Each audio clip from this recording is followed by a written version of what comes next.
नमस्कार साथियों, आज हम डिस्कस करेंगे, आज हम जानेंगे सीड के बारे में, बीज के बारे में।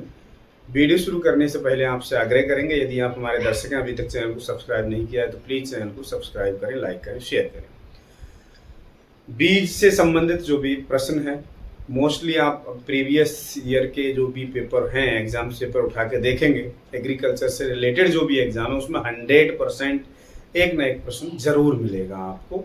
तो ये ऐसा टॉपिक है, इससे प्रश्न बनता ही बनता है। जो भी एग्जाम में प्रश्न बनते हैं उन सब पर हम डिस्कस करेंगे। Means type of colour, type of seed, चाहे वो nucleus seed, breeder seed, foundation, certified, सभी टाइप्स पर चर्चा करेंगे। बीज के एनएससी क्या होती है, national seed corporation, state seed corporation, इसके बारे में जानेंगे। तो जो वीडियो मतलब जो भी एग्जाम में रिलेटेड इससे प्रश्न पूछे जाते हैं उन सब पे हम चर्चा करेंगे। सीड मीन्स क्या है, अगर डेफिनेशन बॉटनिकली भाषा में अगर हम बात करें, सीड इज ए फर्टिलाइज, बीज जो है fertilize, seed is a fertilize matured ovule of a plant that contains an embryonic plants and store nutrients enclosed within a protective outer covering, consist mainly three parts: embryo, endosperm, endosperm को ही cotyledons बोल देंगे, और seed coat जिसे हम टेस्टा बोलते हैं। तो इन तीन भागों से ये सीड बना होता है। मीन्स प्लांट्स का वह भाग,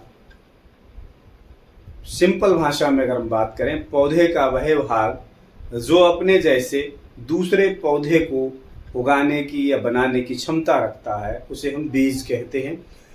ये डेफिनेशन बॉटनिकली अगर भाषा में बात करें तो seed is a fertilize mature ovule, जो बीज है वो फर्टिलाइज मैच्योर ओव्यूल है ऑफ ए प्लांट्स, पौधे का, that contains an embryonic plants and store nutrients, उसमें स्टोर रहते हैं न्यूट्रिएंट, न्यूट्रिएंट उसके अंदर स्टोर होते हैं, मीन्स फूड मटेरियल्स उसमें स्टोर होता है, और enclose within a protective outer covering, means जो आउटर लेयर होती है उससे कवर होता है। कंसिस्ट मेनली थ्री पार्ट्स, ये मुख्यतः तीन भागों से बना होता है। इसके तीन पार्ट्स होते हैं: एम्ब्रियो, एंडोस्पर्म या कोटिलिडन्स जिसे बोलते हैं दूसरा पार्ट, और तीसरा है सीड कोट, मींस जो आउटर कवरिंग लेयर है उसे सीड कोट या टेस्टा बोलते हैं। फैक्टर अगर हम बात करें, कुछ फैक्टर्स होते हैं, ये भी एग्जाम में पूछ लिए जाते हैं, कौन सा फैक्टर जो अफेक्ट नहीं करेगा। तो जो फैक्टर हैं कुछ अफेक्ट करते हैं जर्मिनेशन के लिए, सीड के लिए। तो जो फैक्टर अफेक्ट करेंगे वो capacity of seed germination, means जो बीज के जमने की क्षमता क्या है, ये मुख्यतः प्रभावित करता है। अगर अच्छी क्वालिटी का बीज होगा तो जर्मिनेशन अच्छा होगा, क्वालिटी अच्छी नहीं होगी तो उसका जर्मिनेशन परसेंटेज कम होगा, तो उसकी जो प्रोडक्शन है वो भी कम हो जाएगा, उत्पादन क्षमता कम हो जाएगी, इस पर इसका प्रभाव पड़ता है। मॉइस्चर, जर्मिनेशन के लिए अगर हम बात करें, मॉइस्चर अगर नहीं है तो सही से जर्मिनेशन नहीं हो पाता है। टेम्परेचर अगर उसके फेवरेबल, जो टेम्परेचर रिक्वायर्ड होता है, अगर वो इतना टेम्परेचर नहीं है तब भी इसका जर्मिनेशन, सीड का जो अंकुरण है वो नहीं होता है, अंकुरण इससे प्रभावित होता है। ऑक्सीजन सप्लाई, मीन्स जो सीड है अगर ज़्यादा गहरे में चला गया, डेप्थ में चला गया, ऑक्सीजन नहीं मिल पा रही, तब भी उसका प्रॉपर अंकुरण नहीं हो पाएगा, जर्मिनेशन नहीं हो पाएगा। तो ये जो फैक्टर है, मुख्यतः 4 फैक्टर्स हैं जो इफेक्ट करते हैं, आवश्यक हैं जर्मिनेशन के लिए: capacity of seed germination, moisture, temperature और ऑक्सीजन। अब हम बात करें, कुछ ऐसे टर्म्स हैं जैसे जो एग्जाम में पूछ लिया जाता है, test weight, seed index. Test weight क्या होता है, मतलब 100 बीजों का जो वजन होता है, 100 सीड्स का वेट होता है उसे हम टेस्ट वेट बोलते हैं, और 1000 दानों का वजन को हम सीड इंडेक्स बोलते हैं। तो ये इसका ध्यान रखना है, टेस्ट वेट और सीड इंडेक्स। अगर हम टाइप ऑफ सीड की बात करें तो आपको कहीं किसी बुक में 5 प्रकार के मिल जाएंगे, जिसमें ब्रीडर और न्यूक्लियस सीड अलग अलग दे रखा है, और किसी किसी बुक में 4 प्रकार के मिलेंगे। अगर ये 5 प्रकार के देंगे तो न्यूक्लियस सीड और ब्रीडर सीड को अलग अलग करेंगे। तो जो न्यूक्लियस सीड को अलग करते हैं तो उसका कोई टैग नहीं देंगे, उसका टैग कलर नहीं होता है, इसीलिए इसका जर्मिनेशन परसेंट दोनों का 100% होता है। और ये डायरेक्ट जो है प्रोडक्शन जो होता है इसका सीड का, ब्रीडर या न्यूक्लियस सीड का जो प्रोडक्शन होता है, produce direct under the supervision of plant breeder के सुपरविजन में इसका होता है।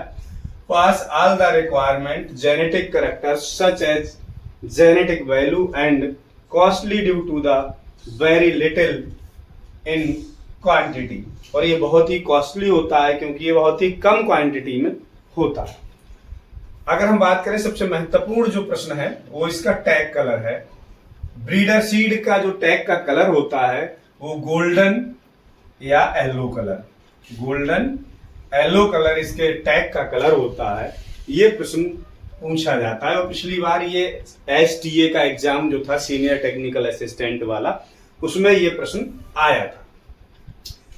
फिर इसकी जो जनरेशन होती है न्यूक्लियस और ब्रीडर की, ब्रीडर सीड की बात करें तो ब्रीडर सीड की जो जनरेशन है, प्रोजनी है, उसे हम बोलेंगे फाउंडेशन।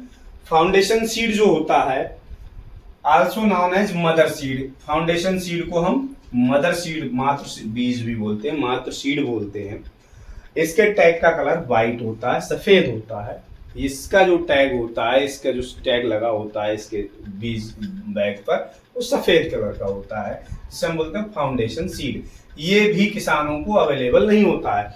ये ब्रीडर सीड, फाउंडेशन सीड, ये किसानों को अवेलेबल बिल्कुल भी नहीं होते हैं। बात करें रजिस्टर्ड सीड की, रजिस्टर्ड सीड के जो टैग का कलर होता है पर्पल कलर का होता है।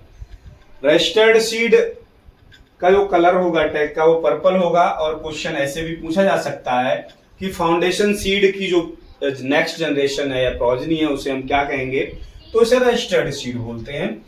और इसके बाद जो नेक्स्ट जनरेशन होगी रजिस्टर्ड के बाद वो है सर्टिफाइड सीड।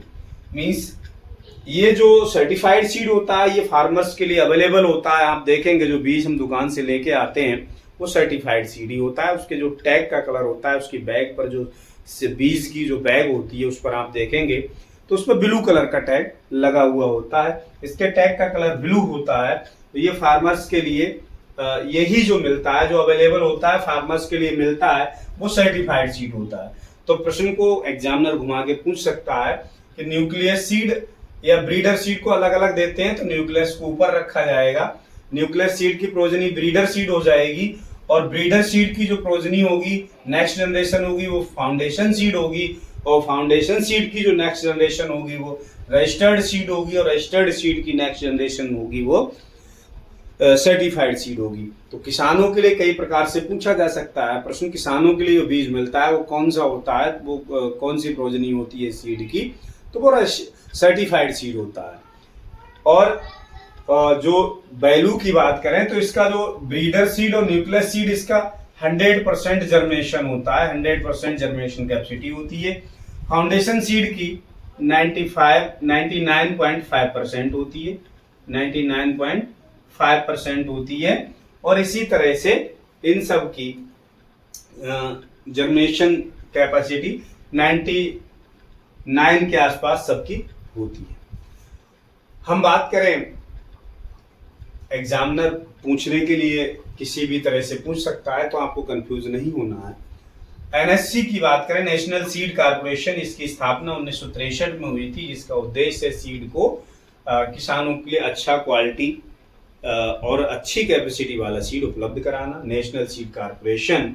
और ऐसे ही एक SSC होती है, मींस स्टेट सीड कारपोरेशन भी होता है। ये संस्थाएं हैं जो सीड प्रोडक्शन का सर्टिफाइड करती हैं, जो कंपनियां हैं सीड का उत्पादन करती हैं, बीज का उन्हें सर्टिफाइड करती हैं। तो ये बीज से संबंधित प्रश्न थे और इम्पोर्टेंट प्रश्न है। इसमें सबसे ज़्यादा जो महत्वपूर्ण प्रश्न है वो इनके टैग का कलर, ब्रीडर सीड के जो टैग का कलर है वो गोल्डन या येलो कलर, फाउंडेशन का वाइट, और रजिस्टर्ड का बात करें तो पर्पल, और किसानों को जो मिलता है सर्टिफाइड सीड, उसके जो टैग का कलर होता है वो ब्लू कलर होता है। ये इम्पोर्टेंट क्वेश्चन है, ध्यान रखने हैं, एग्जाम में ये मिलते हैं नेक्स्ट वीडियो में जल्दी।